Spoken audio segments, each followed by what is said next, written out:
Moses Kuria has been auctioned. I have just learned this from Jacob Aliet, a guy I follow a lot and a guy I admire in terms of oozing intelligence, that Moses Kuria has been auctioned. I want to understand, how can Moses Kuria be auctioned? You know, and I reflected on my own story, how I was auctioned. And then some people were wondering that, how is Gidi auctioned? We thought that Gidi was doing well. This guy had cars. This guy was just doing fine. How is he auctioned? Did he mismanage his finances? What happened to him? Now, I read about the case of Moses Kuria. Then I realized that it could be the same case like mine. And a lot of people don't understand. And some of you actually will be auctioned if you don't understand what happens.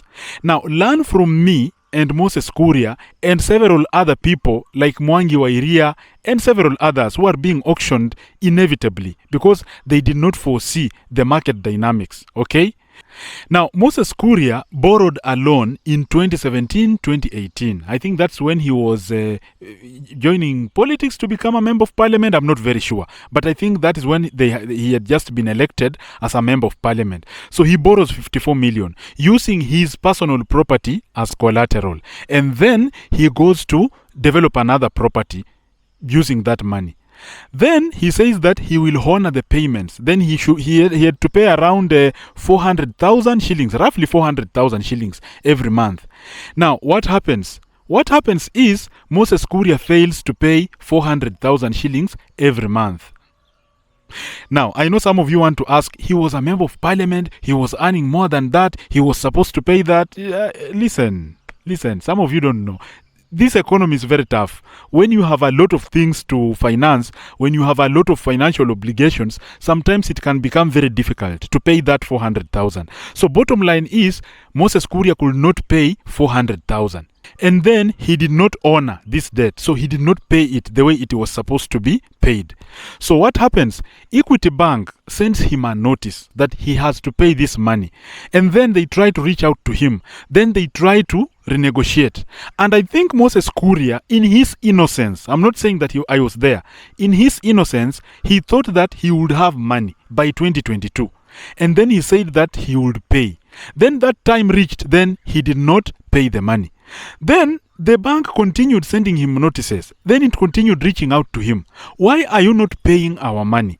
Then Moses Kuria then again reached an agreement with the bank and said that by 2025, which is last year, he was supposed to have paid this entire loan, okay? Then the bank patiently waited.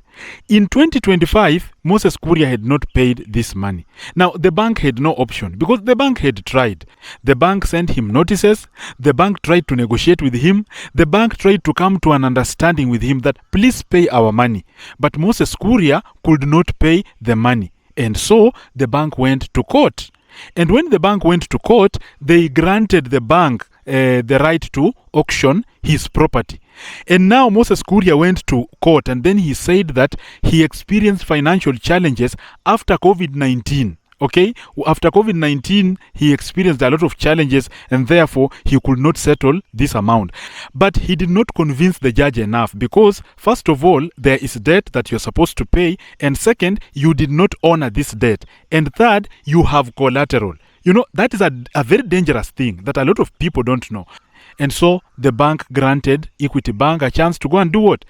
Auction his property. And what did auctioneers do? They did not waste any time because that is their job. I think it was Garam Auctioneers. They went and auctioned his property.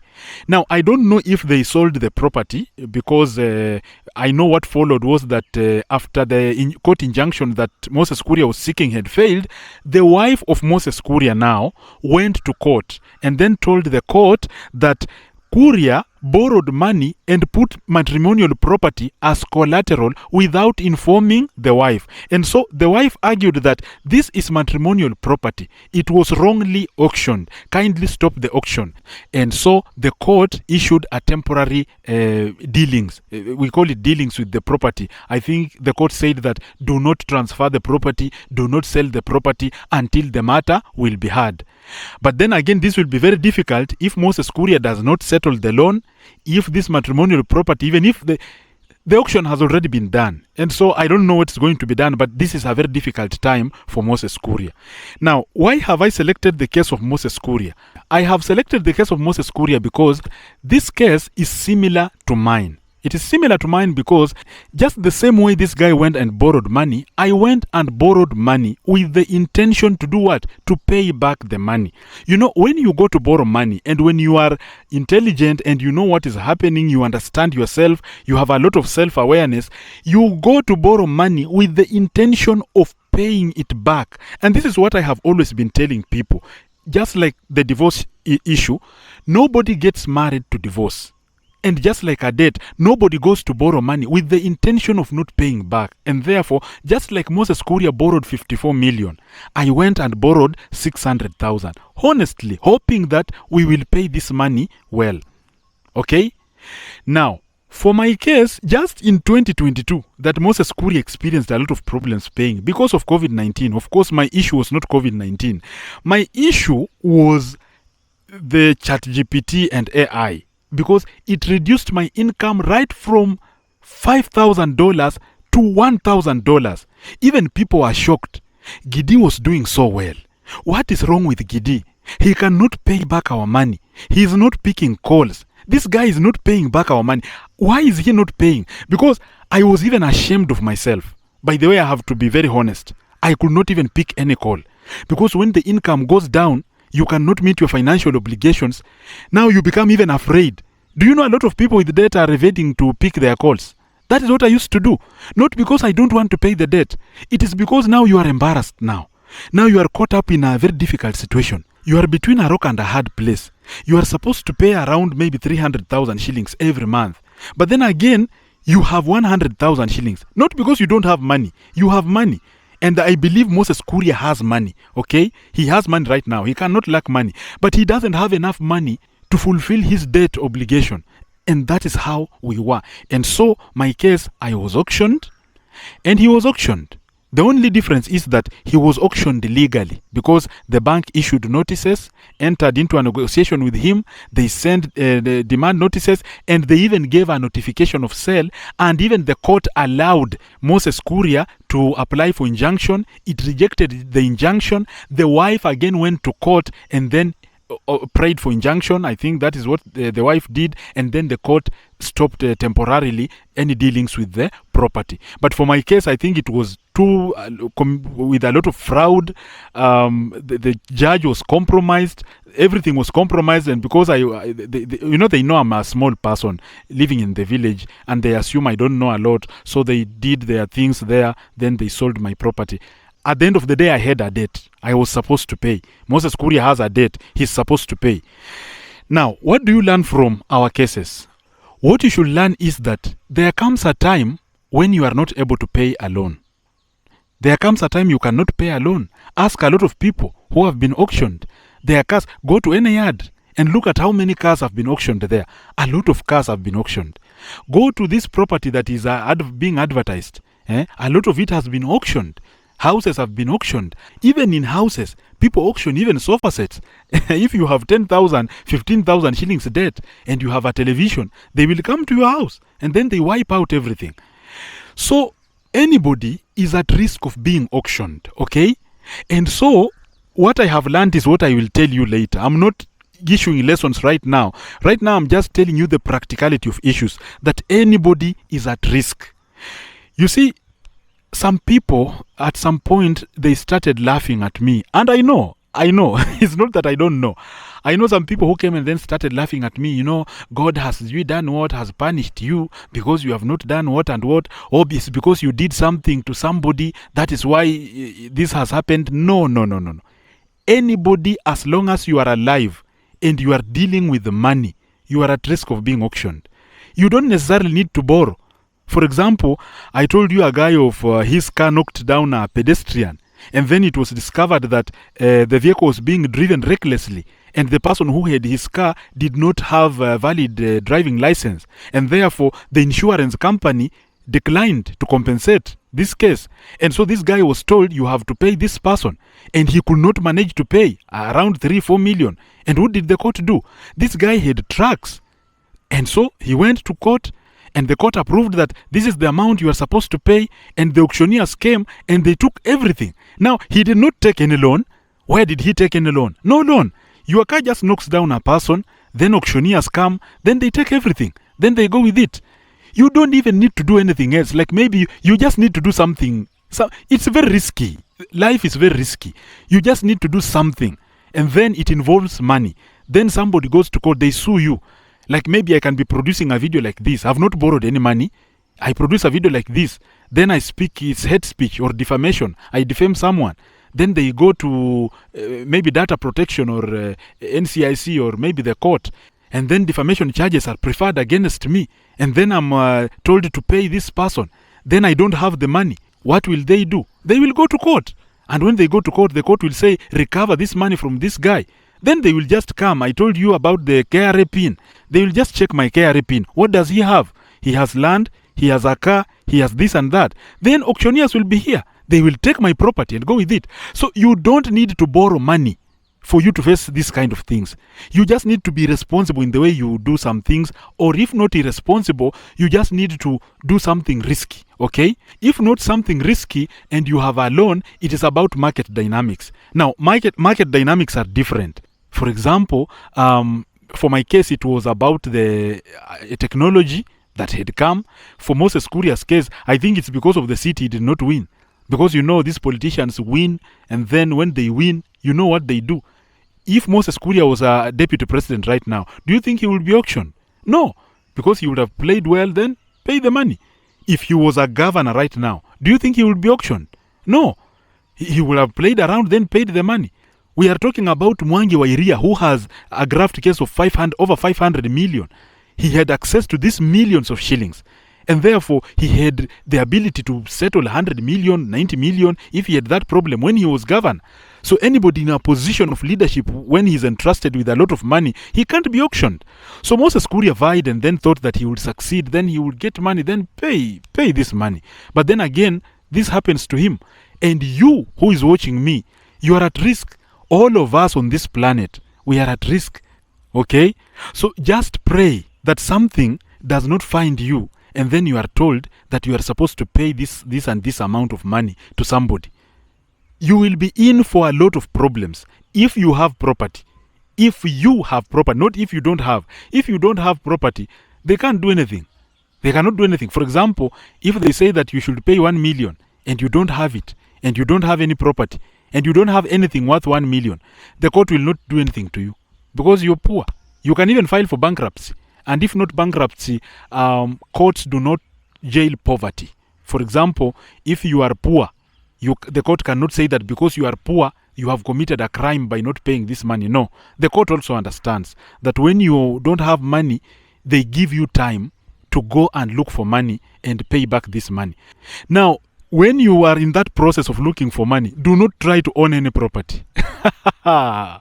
Do not try to own any property, because the moment you own any property and they see that this property is yours, they will come for it. Okay, so these are things that I would like to engage in this topic a lot. That is why I keep posting the auctioning videos, auctioneers videos, because I want to reach a point where we can have a series of discussions about financial prudence and how you can protect yourself from financial mistakes.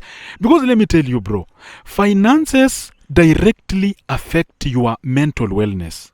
Money directly affects your mental peace. Immediately I was auctioned, I went into a lot of problems financially. And let me tell you, it is not a very good place to be. It's not a very good place to be. It's not that I did not have money. You know, I was in a big financial mess, and even if I get 200,000 shillings, they cannot even solve any problem. Like, for example, when I was being auctioned because of 1 million shillings, with me I had around 300,000 Kenya shillings. And then I asked somebody to help me with 700,000. Then I had 1 million Kenya shillings, which the lender refused to take because my property was worth a lot of money, and he was salivating at selling it to get a lot of money. So he refused my money. Okay, now you can imagine you have 200,000 Kenya shillings, but then you have a bigger debt that is giving you a lot of stress. Now you have money, but you have stress. Now the case of Moses Kuria, for example, I am very sure if you tell Moses Kuria to give you 1 million right now, he'll give you. Moses Kuria has 1 million. He cannot lack that money. I'm very sure Moses can't lack that money because he runs businesses that can generate that kind of money. But he can't get 54 million. Now his property has been auctioned, and I know there are costs. That's why the successful bidder came with 62 million Kenya shillings. Now with 62 million, he wants to purchase his property. Now where will Moses Kuria get more than 62 million to recover this property? It's impossible. And therefore, even if he has 2 million shillings, Moses Kuria is not at peace. Even if he has 10 million in cash in his pocket, Moses Kuria is not at peace. He's sleeping with stress. Money directly affects your peace. And that is the reason why now I have said that we will be talking about some of these things. I'm just looking for a way I can structure this content. I'm just creating content randomly to see what can work. I'm just producing videos randomly to see what can work on this channel. But if these auctioning videos come out well, I can structure a way in which we can talk about money, how to avoid these financial mistakes, how money can affect your peace, and then how you can just maneuver your life to make sure that you minimize a lot of financial problems. Like, for example, some of you see me living in the village, a very affordable kind of life. Do you think I don't have some money to live a very expensive life? Like recently, I took a bus to Nairobi. Do you think I could not afford a flight to go to Nairobi? Like right now, I'm seated on a chair. This chair costs roughly about 500 to 1,000 Kenya shillings. I think 5 to 700 shillings. Do you think I don't have money to purchase a chair worth 10,000 shillings? With the time, you learn that people who are living a frugal lifestyle and they have high income, they have a lot of peace. And that is why I live a very affordable village life, but I work hard to make more money. Why? Because if you have more money, and then your life is, your expenditures are very low, you tend to sleep in peace. Are you getting that logic? That you have more money than you need. Like you have 100,000 that you don't even need. Do you know that is being in a very good financial position? A lot of people don't know. Lots of people out there don't know. A lot of people believe that when you have 50,000, you should flex it and show it. That if you cannot show it, then you don't have it. And that is the problem we have now with the young men and women of today, that if you can't show something, that you don't have it. I'm using a Samsung phone. I just bought it for it was around 30,000, okay? But then again, there are phones worth 250,000. I can buy such a phone. I have money to buy such a phone. But then again, I cannot purchase it. Why? Not because I cannot buy it. It's because I would rather do without it, because this other one is still meeting my goals. I can do a lot of things with this small phone that I have. So there are things that you start learning slowly by slowly when you start understanding how money can affect your life, and how money can affect your peace, how money can affect your relationship with people. A lot of my relationship with the people became strained because of money. Many people now hate me because maybe I delayed on their payments. Like there are guys who used to work for me and I delayed their salaries. Those writers who used to work for me, but eventually I paid them. There's only one guy who he had worked for me for a long time, and therefore we started having structured payments. But all other writers, I finished paying them. I don't have any debt with any other writer. So this is something that you need to learn before you enter inside. Because the moment you are inside, getting out is not easy. The only way you can get out is to get auctioned. And it will be very terrible when you have a title deed in your name, when you have logbooks in your name, when you have any other property in your name. It will be very terrible for you. But for today, we are not learning about how to manage money, because I am not speaking from a point of expertise. I'm not a financial expert, but I'm speaking from experience, and I will be speaking from experience. Today's video is just about Moses Kuria being auctioned, and I just want to let people know that anybody can be auctioned. Even president, if he finishes his term and then he is out here and then he has property and then he has no immunity from criminal proceedings, he'll be auctioned, right? Anybody can, and you are at risk. Now, before you come at risk, start learning these things from these videos and subscribe to this channel, follow me and like this video. Thank you for listening to me. This is Gidia Kali, and we shall meet again in another video. Peace.